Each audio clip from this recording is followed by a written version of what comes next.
안녕하세요. 김성학 변호사입니다.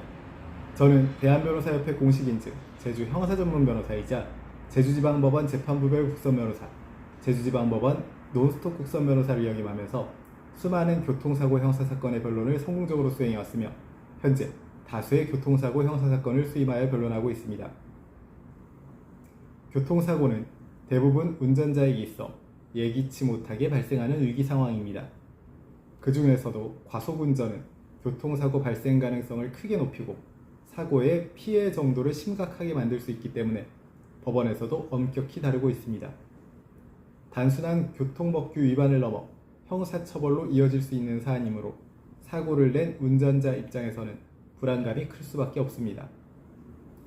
오늘은 과속운전 교통사고의 형사처벌 규정과 선처 방안에 대해서 제주교통사고의 변호사의 시각에서 자세히 설명드리겠습니다. 과속이란 도로교통법상 제한속도를 초과하여 운전하는 행위를 말합니다. 제한속도를 초과했다고 해서 모두 형사처벌로 이어지는 것은 아니지만 과속 상태에서 사고가 발생하면 상황이 달라집니다. 특히 사망이나 중상해로 이어진 경우 운전자는 단순한 과실이 아닌 중대한 과실을 저질렀다고 평가될 수 있습니다.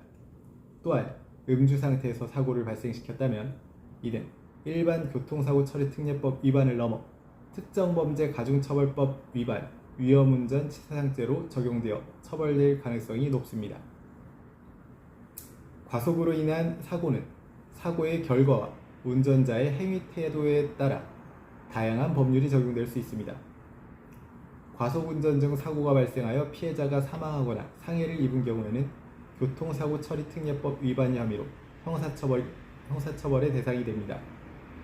또한 형사처벌과 별개로 피해자에 대한 치료비, 위자료, 손해배상금 지급 책임도 발생하게 됩니다.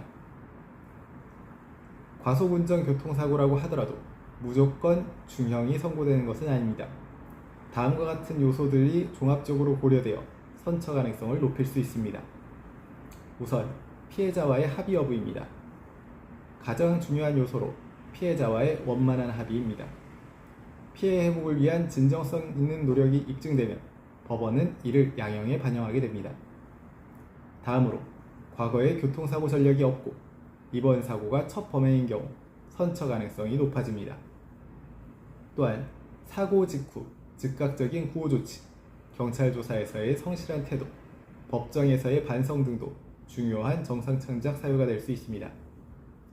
또한 운전자 보험 또는 자동차 보험을 통해 피해자 손해를 보상할 수 있는 구조가 마련되어 있다면 형사처벌 수위가 낮아질 수 있습니다.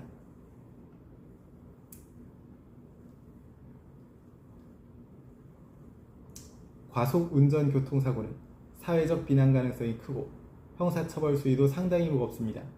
하지만 피해자와의 합의, 초범 여부, 성실한 태도, 보험 처리 여부 등에 따라 선처 가능성이 충분히 열려있음을 명심하시기 바랍니다. 현재 과속운전 교통사고에 대한 법률적 도움이 필요하시다면 언제든지 제주교통사고 변호사 김성학 법률사무소를 찾아주시면 신속, 정확한 해법을 제시해드리겠습니다. 조금이나마 도움이 되셨으면 합니다. 감히 최고라고 자부할 수는 없지만 여러분의 권리를 지키고 항상 최선의 결과로 만족을 드리는 제주 형사전문 김성학 변호사입니다. 감사합니다.